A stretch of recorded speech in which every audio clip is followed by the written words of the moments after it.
Estás escuchando Girando o No, episodio número 48, Leyendas Potosinas. Esta es tercera llamada. Comenzamos. Bienvenidos a Girando o No, el lugar donde hablamos de todo y no. El día de hoy vamos a hablar de lo enigmático, lo desconocido. San Luis Potosí, es un estado con más de 400 años de historia cultural, diverso, lo cual hace de este estado el lugar idóneo para los mitos, leyendas. Y el día de hoy vamos a traerles algunas leyendas, mitos del estado de San Luis Potosí para que se entretengan, para que pasen un buen rato. Comenzamos. Los túneles de San Luis Potosí, con mayor polémica en San Luis Potosí, debido a que hay personas que aseguran que existen y que incluso aseguran que han entrado por lo menos entrado a alguno de ellos, o por lo menos conocen a alguien que ha entrado a ellos. Otros niegan su existencia. Incluso por parte de importantes historiadores se habla acerca de mucho de este tema. La leyenda habla sobre una red subterránea de pasadizos donde podrían pasar personas, incluso hasta carretas jaladas por caballos. La finalidad de estos túneles era transportar dinero, minerales del Cerro de San Pedro, ubicado ya un poco a las afueras de la ciudad. Yo creo que es una ubicación, al menos hoy por hoy, y en coche a 30 minutos, 40 minutos en automóvil de la ciudad capital. Transportaban dinero mineral desde el Cerro de San Pedro a los diferentes templos de la ciudad, donde se hacían diversas tareas como clasificar el minerales, dividirlos, acuñar las monedas en los templos en aquellos entonces. Bien, se dice que estos túneles fueron usados también para enterrar los crímenes de las iglesias mismas en años siguientes, por lo que no eran accesibles para las personas.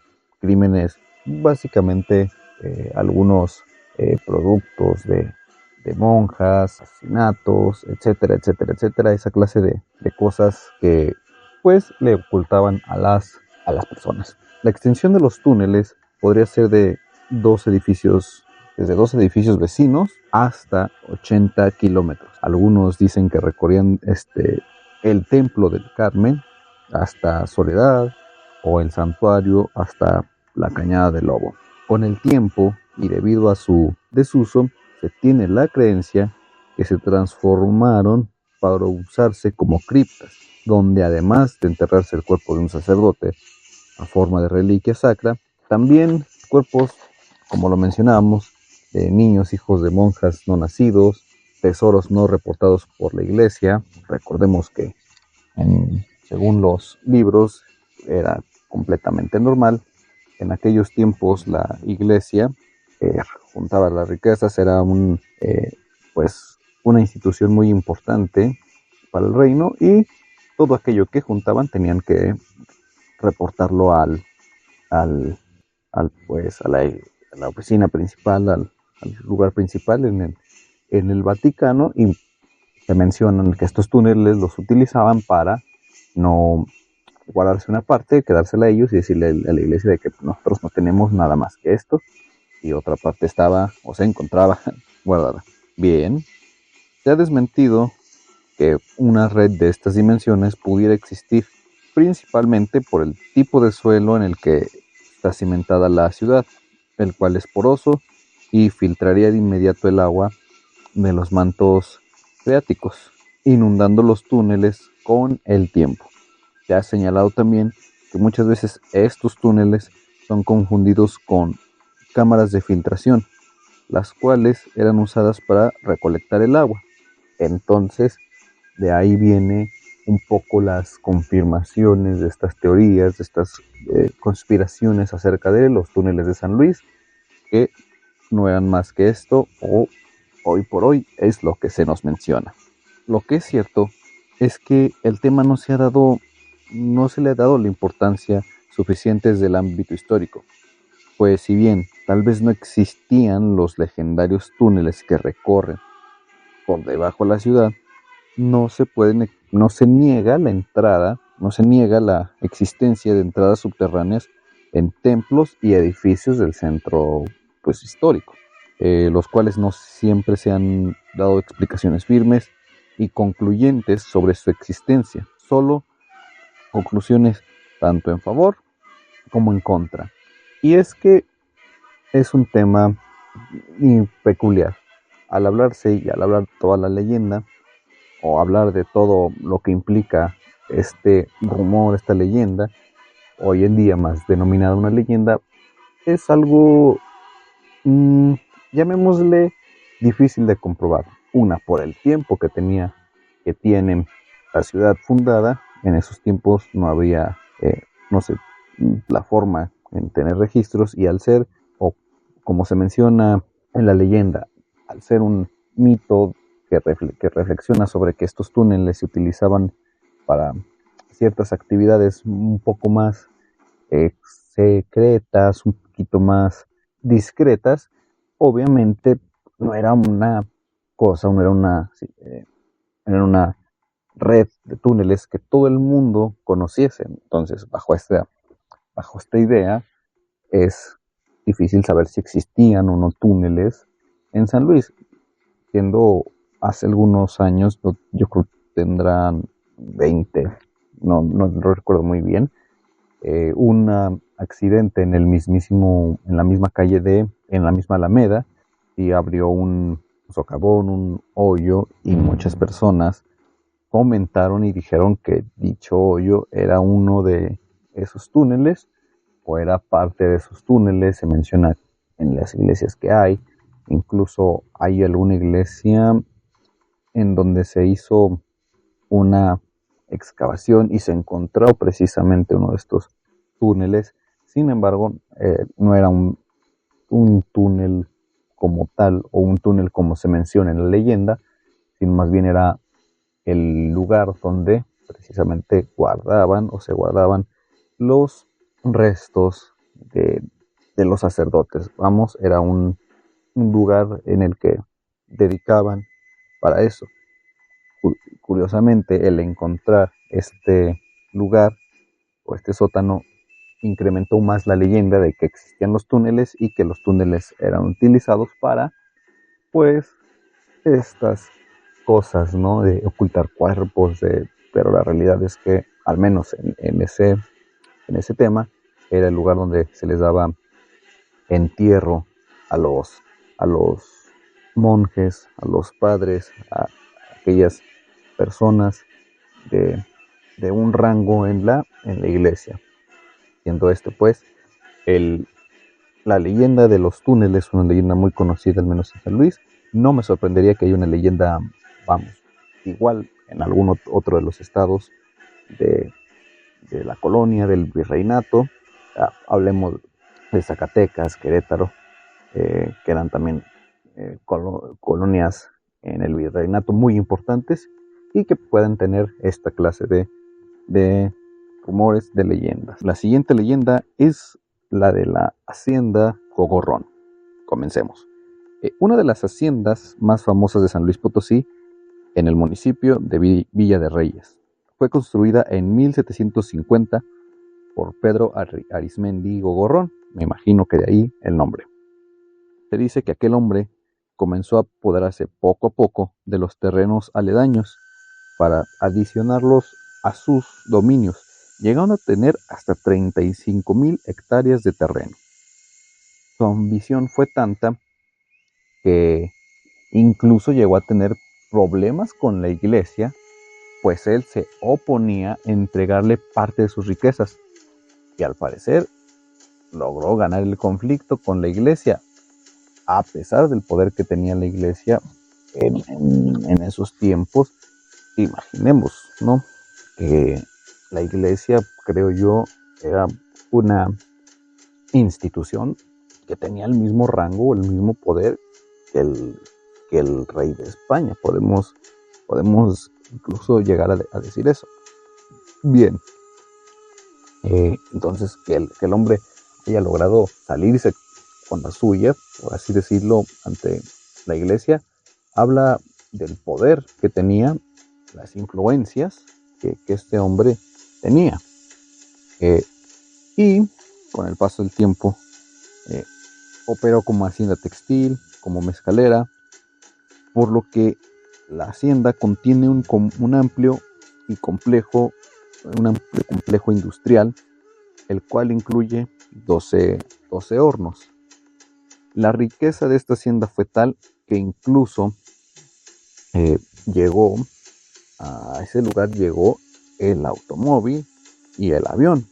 Esto obviamente cada uno en su época. Entonces los dueños de la hacienda o las personas encargadas tenían tanto poder que incluso nos habla de esa magnitud o de ese poder económico, recordando que no cualquiera en aquellas épocas tenía pues este, este poder.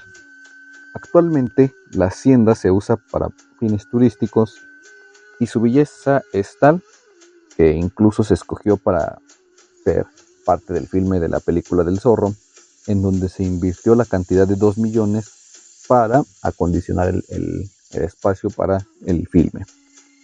Regresando un poco, o hablando más de la historia debido al poderío de las familias que vivieron ahí, se cometían crímenes en completa impunidad, desde sin que la autoridad pues interviniera.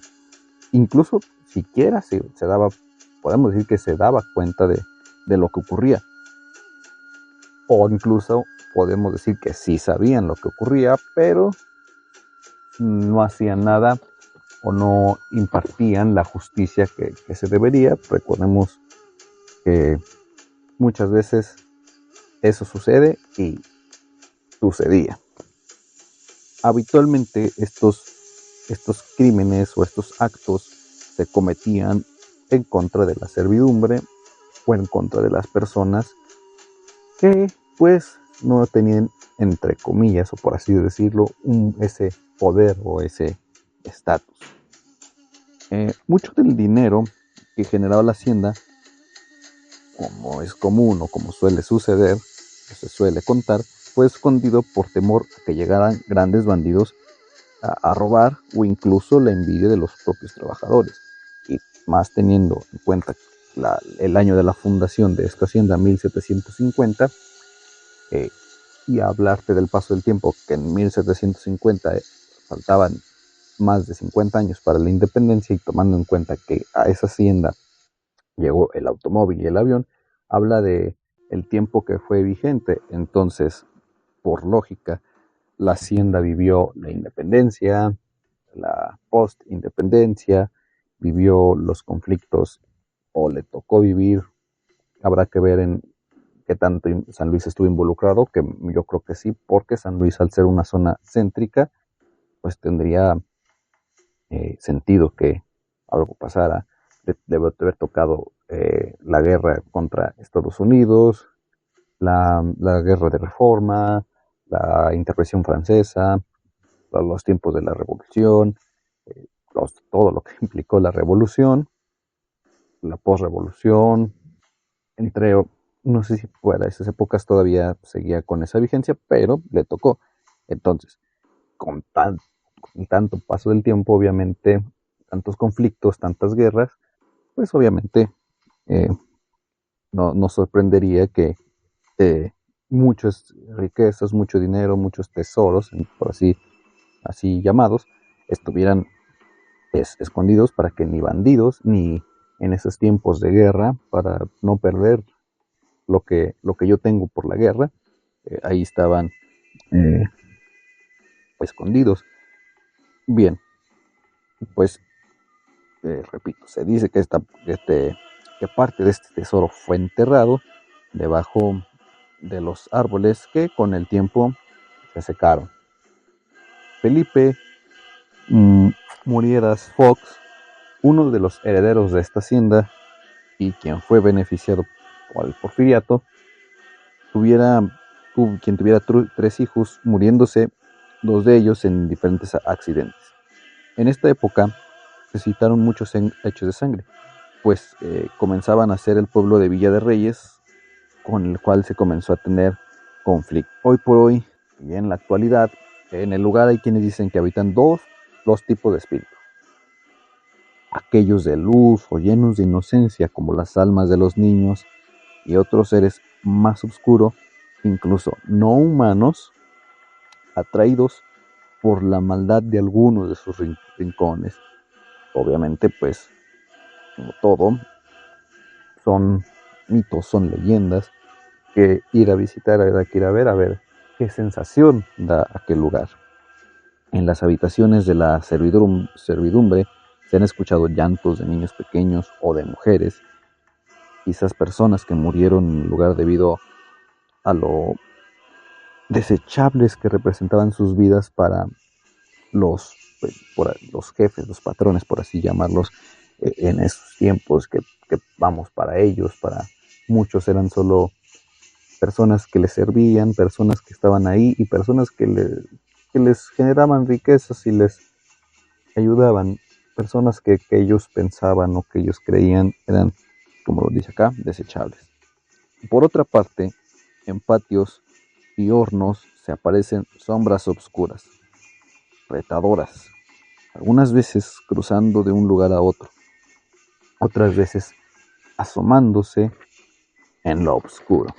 Ahí tenemos por ahí otra clase de apariciones. Hoy por hoy puedes visitar la hacienda de Gorrón, la cual está en excelentes condiciones e incluso todavía cuenta con elementos del lugar, elementos originales del lugar de lo que fue aquella hacienda. Y pues, como todo, las haciendas, yo podría decir, son el epicentro de toda esta clase de historias, el epicentro de estas apariciones, yo me atrevería a decir, debido a que muchas de ellas son lugares que han pasado por muchas situaciones, que a lo largo del tiempo si fueran una persona, han vivido tantas y cuantas cosas, y que sobre todo, y al entender cómo era el México antiguo y cómo era la sociedad antes, no es de locos saber que pues se vivían muchas injusticias, muchos actos de impunidad bajo, bajo, bajo todo eso. Imagínate la cantidad de historia, de leyendas que no tienen las haciendas, y no hablo en particular de esta, sino de todas las haciendas en general. La siguiente, el Hospital Ferrocarrilero. Inmueble de aspecto inglés ubicado en el barrio de Montecillo, en San Luis Potosí. Hoy por hoy es la preparatoria pública, la profesora Margarita Cárdenas de Rentería. Inicialmente se trató de un hospital ferrocarrilero, el cual prestaba sus servicios médicos desde 1885, el cual está basado en una arquitectura inglesa debido a los muchos doctores americanos que trabajaban ahí, en lo que se construían pues el tramo ferrocarrilero de México, San Luis Potosí.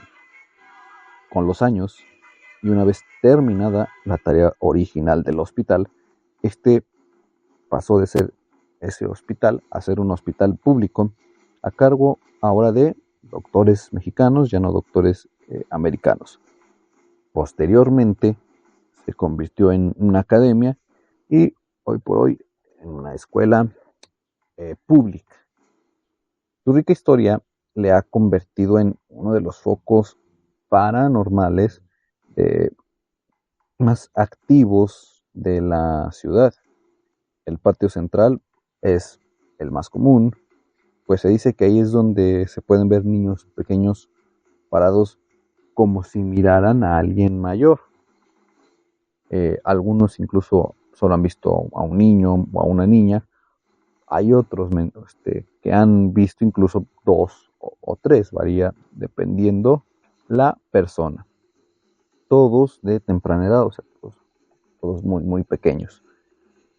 Se cree que en el jardín se le daba entierro a los niños pequeños que morían en aquel hospital, y ahí que posiblemente que todo el foco de estas leyendas ocurra en el jardín.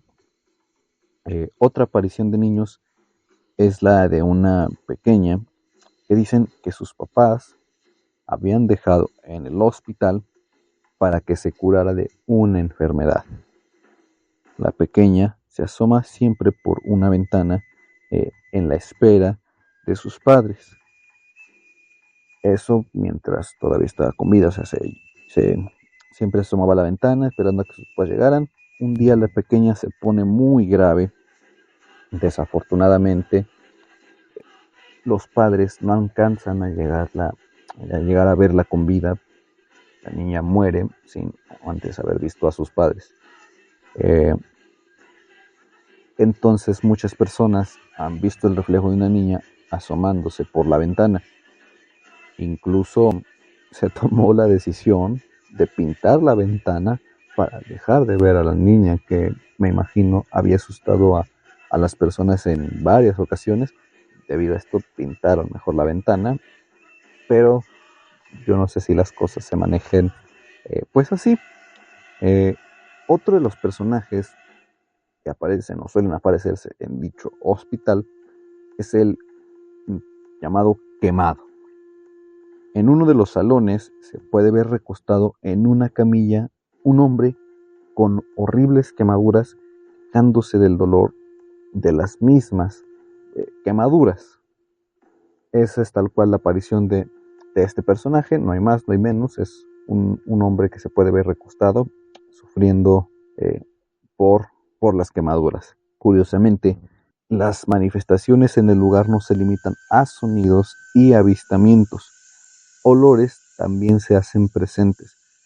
El olor aséptico característico de un hospital también suele hacerse presente, lo cual estaría pues muy curioso. Una manifestación del olor, pues es lo que se cuenta. El lugar hoy por hoy sigue presentando apariciones. Se sabe que no hay mes en el que alguien no haya vivido una experiencia paranormal, y pues habrá que ver la historia, la actualidad de este lugar, de esta preparatoria, porque obviamente al ser un hospital, yo me imagino que parecido a las haciendas, con un contexto muy diferente. Un hospital o los hospitales siendo lugares en los que incluso día a día cuántas historias no pasan, cuántas historias no suceden en ese momento, que vuelven al hospital en ese epicentro de historias, de momentos, algunos alegres, algunos otros tristes, y siendo estos últimos los momentos tristes, los momentos más fuertes, aquellos que se quedan impregnados en las paredes, en el lugar, dando paso a estas leyendas, dando paso a estas historias. Pues son pocos, son nulas las leyendas en las que el personaje termina o viene de una historia muy feliz. Lamentablemente, aquí lo vimos, como aquella niña que se menciona en la leyenda, que se asoma por las ventanas, que desafortunadamente no pudo despedirse de sus padres. Lo repito, siendo, imagínense un hospital, cuántas historias no han de vivir en un solo día, cuántas no han de vivir a lo largo de la historia misma. La siguiente leyenda, yo la catalogaría un poco más como mito que como leyenda, pero igual de cualquier forma funciona, ¿no? La mujer de piedra de Charcas. Se dice que en Charcas, Luis Potosí, existe una piedra blanca que originalmente era una mujer, la cual fue castigada por el poder divino al blasfemar contra Dios. Al parecer, se trata de una joven. La joven se encontraba caminando por el paraje conocido como el Coligante, donde se encuentra un arroyo de temporada, el cual a veces tiene agua, a veces no. La mujer había caminado por mucho, mucho tiempo y se encontraba agotada. Además, el clima no le ayudaba en nada, pues era la temporada la cual se encontraba haciendo mucho calor. La mujer aparentemente tenía que ir a un lugar con mucha prisa. La verdad es que nadie sabía por qué había caminado tanto, pero comenzó a sentirse cada vez más harta de lo que estaba haciendo y ya se sentía muy irritada. A pesar de que aparentemente se encontraba vestida toda de blanco, eso de nada servía y no mitigaba para nada el calor. Por lo que, ya molesta, decide, y muy contra las creencias, pedirle a Dios que la convirtiera en piedra para, para ya de una vez por todas descansar. Aunque se trató de un berrinche o de la desesperación, el fastidio que tenía, se dice que el resentimiento con el que pidió esa cosa tan terrible hizo enojar al cielo, y al instante, y cumpliendo su petición, convirtió a la mujer en una mujer de piedra blanca, precisamente blanca por el atuendo que en ese momento vestía. Desde entonces, la mujer se quedó ahí, convertida en piedra, como enseñanza a los pobladores de no blasfemar contra el cielo. Se dice que cerca de la piedra se escuchan pisadas, pero nada se ve. Algunas gentes, cuando pasan cerca del lugar, se ponen a rezar y tratan de no molestar, por temor a hacer algo que moleste a Dios, que moleste al cielo, y reciban un castigo similar a la mujer que se convirtió en piedra. Tal y como lo dijimos, esto suena más como un mito, como como un refrán, no refrán, un mito, sí, es más como un mito, es más como una leyenda, por la cuestión que se manejan, más por la enseñanza, por esta clase de divinidades, que las pasadas, que como vimos eran, pues son edificios, son cosas que están, habrá que investigar, habrá que ver si, si se encuentra de verdad esa curiosa piedra blanca, si todavía está por ahí, y sobre todo cuando alguien tiene la oportunidad de verla, de conocerla, no se acerque tanto y sea cuidadosa, no les vaya a pasar lo que a la señora. Recuerden rezar y ir con calma y no irse quejando, no se vayan a convertir en piedra. El siguiente, la casa embrujada de Avenida Reforma. En San Luis Potosí se vio mucho una casa sobre una de las principales avenidas, abandonada, atorada en un litigio. Además, se dice que cuando se logró obtener los permisos para derribarla, esta no se dejaba destruir. Y no es como que la casa tuviera vida propia, o quién sabe, o no una vida propia como un ser vivo, pues por X o por Y razón, nunca se daba o nunca se podía destruir, demoler. Algo siempre pasaba que evitaba que esto sucediera. En los años 90 inició una transformación en la avenida, la calle de Uresti, la avenida Reforma, perdón, la calle de Uresti y avenida Carranza. Esa intersección muy conocida porque en ella se encuentran varias esculturas, varios monumentos muy interesantes y muy bonitos, la verdad.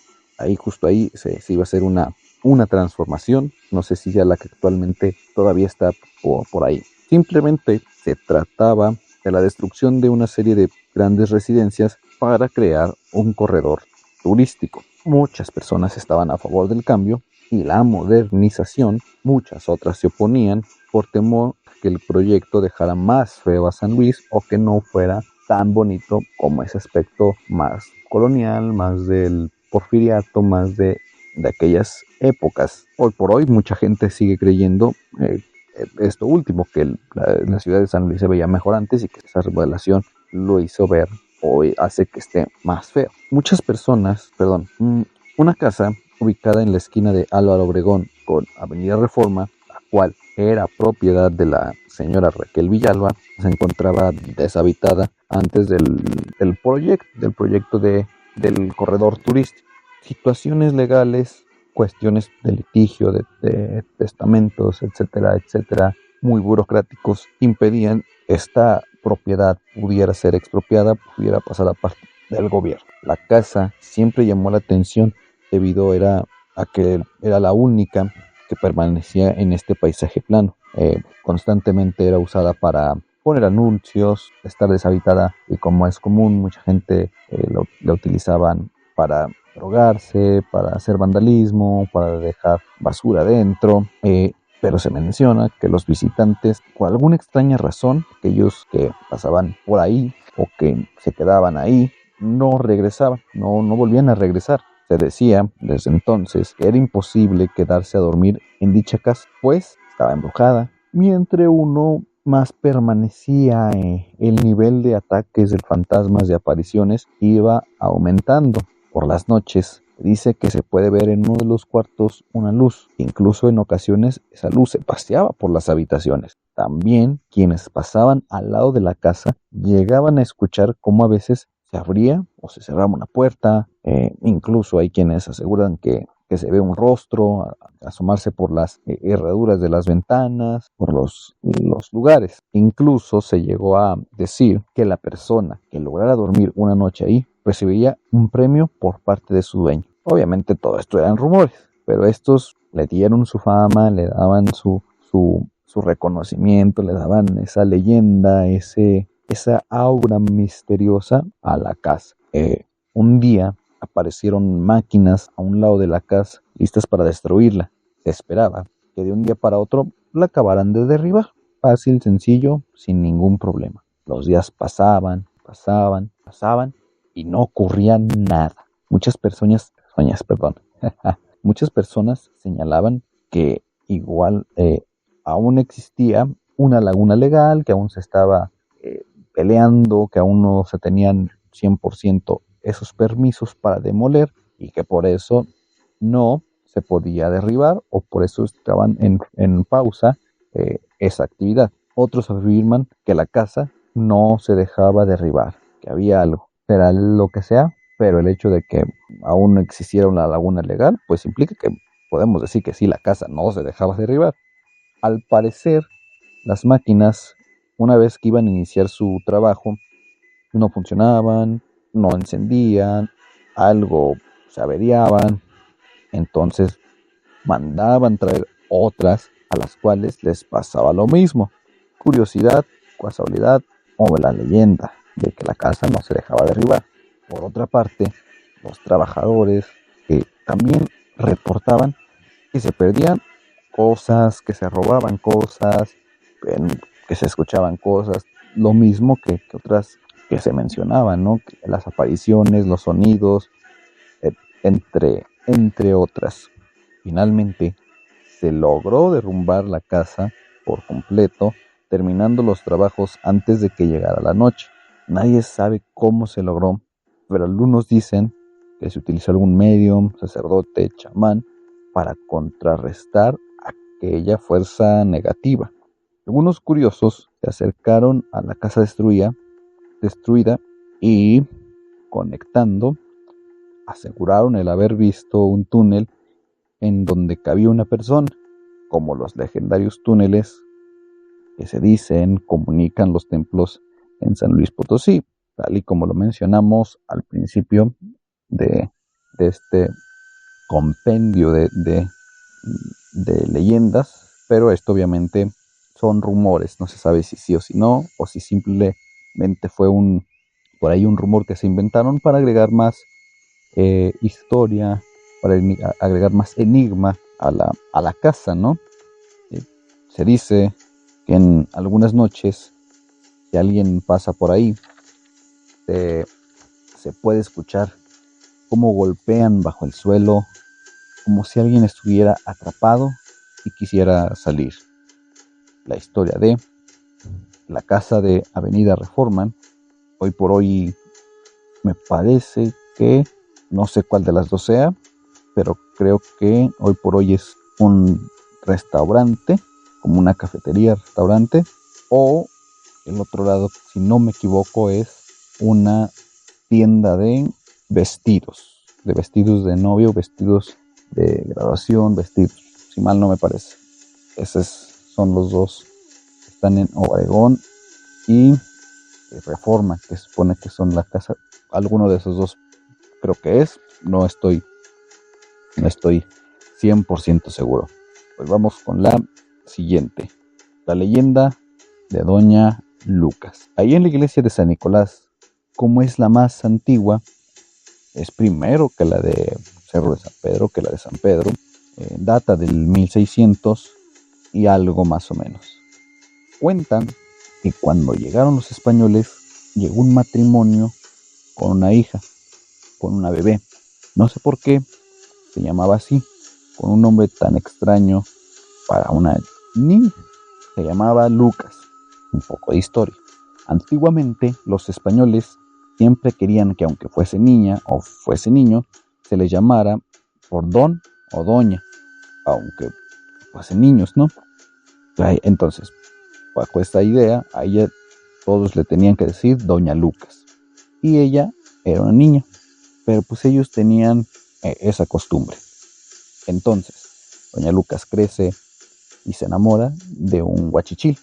Su padre se enojó mucho. ¿Cómo es posible que una hija de sangre azul se enamorara de un guachichil, un indio, un donadie? No era posible. Pues que sí, se creía de sangre azul, en sentido figurado, pero pues ya sabemos a qué se refería, ¿no? Entonces el señor hizo un berrinche, reprendió a Doña Lucas y la encerró en sus habitaciones. Prohibido salir, prohibido verse con el novio. Al cuidado de ella estaba su dama de compañía. La dama de compañía era la que le suministraba lo que era necesario. Ella no tenía libertad de salir de sus habitaciones. Entonces resultó embarazada. ¿Cómo fue? ¿Quién sabe? En el amor no hay puertas negras. Ya lo dice la canción. La puerta negra sale sobrando. Entonces le dicen al español. Se enojó mucho porque su nombre había sido enlodado, había sido manchado, había sido corrompido. Ahí le dijo hasta de lo que no. El español mandó a contratar a la hierbera para que le suministrara algún brebaje a su hija y pues perdiera al bebé.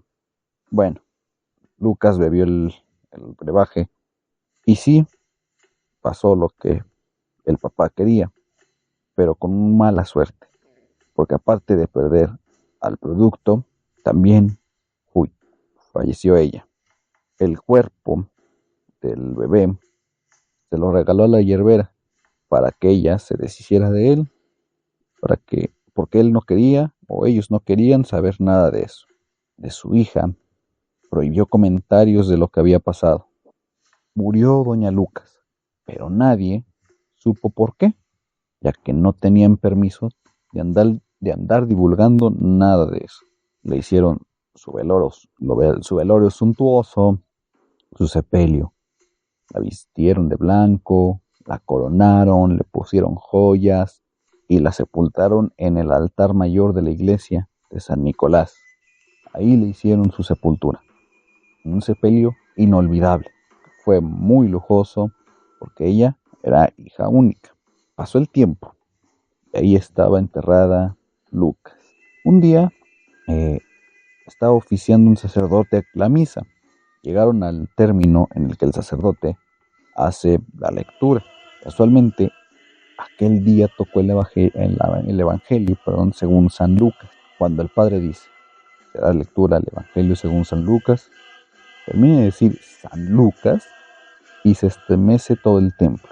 Las bancas truenan, los cirios se apagan, en el ambiente recorre un aire helado, todo adentro, y toda la gente se asustó.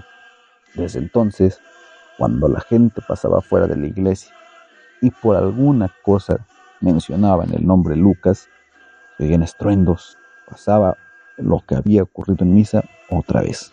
La gente comenzó a retirarse de la iglesia, ya no iban a misa porque les daba miedo, inclusive no pasaban ahí porque no iban a pasar por el resbalón, ¿no? Se iban por el resbalón, se iban por otro lado. El sacerdote, desesperado porque nadie iba a misa, se puso a hacer oración. Le pidió a Dios saber por qué. Necesitaba una solución. Ya en oración se le aparece Lucas. La muchacha, vestida de blanco y coronada, le cuenta su historia al sacerdote y después le dice: quiero que vaya a ver a mis padres y les diga que me saquen de aquí, porque no soy digna de estar aquí bajo el altar. Ellos saben que soy pecadora. Sáquenme de aquí, quítenme las vestiduras blancas, las joyas, póngame el vestuario de Huachichil, todas mis cosas, regálenlas entre la gente. Vaya y dígalo a mis padres. Pues de esto, el sacerdote habló con los padres. Ellos, arrepentidos, llorando, el español se culpaba, arrodillándose, pidiéndole perdón al sacerdote. Confesó lo que había hecho con la muchacha, lo que había hecho con Lucas. Sacaron a doña Lucas del altar mayor, le quitaron sus vestimentas, le pidió al aguachil más humilde su vestimenta, le pusieron aquella ropa de guachichil a doña Lucas y todo se repartió entre los guachichiles. A, a, a ella la llevaron al panteón, la sepultaron y la iglesia volvió a la normalidad y doña Lucas jamás volvió a salir. Pues estos fueron unas cuantas leyendas de San Luis Potosí. Obviamente, quien es de aquí sabrá que no son las más populares. De hecho, me atrevo a decir, creo que la más popular de todas estas es la de los túneles de la ciudad. Obviamente hay otras más conocidas, pero quise traerles estas porque no son tan conocidas. Si ustedes me lo permiten y si ustedes gustan, en un futuro puedo traer las más importantes. Podemos hablarle a alguien más, traer un invitado para comentar acerca de ellas. Y obviamente si alguien es de otro lugar, si alguien es de otro estado, de otro país incluso, podemos en un futuro también hablar de aquellas leyendas, aquellas historias, aquellos mitos de todos los estados todos los estados de México, que no dudo que tengan sus historias. Obviamente, les digo, faltaron algunas de las más icónicas: Juan del Jarro, La Llorona, que es muy conocida en todo el país, la Dama Enlutada, la Señora Planchada, que creo que le hicieron una serie o una película, o le van a hacer una serie, una película, El Gallo Maldonado, La Maltos, Las Manitas, entre otras muchas. Y aunque las leyendas sean historias del folclore, de la cultura mexicana, de por ahí, de lo como ustedes le quieran decir, yo creo que también son importantes porque nos reflejan en aquellas épocas, aquellas anécdotas, aquellas situaciones que son el indicativo, que son señal de lo que somos, de lo que es la historia, en este caso San Luis Potosí. Yo creo que las leyendas son importantes. Podemos decir que son un género literario diferente, que son un género literario que nos da una pequeña vista de la historia, de la diversidad, de la cultura que hay en el lugar a donde pertenecen. Agradezco que se hayan quedado hasta este punto. Agradezco que sigan apoyando. Ya son casi 50 episodios en los que espero sean gustosos. Estamos casi por llegar al año. Hasta aquí el episodio del día de hoy. No olviden suscribirse, darle like, compartir.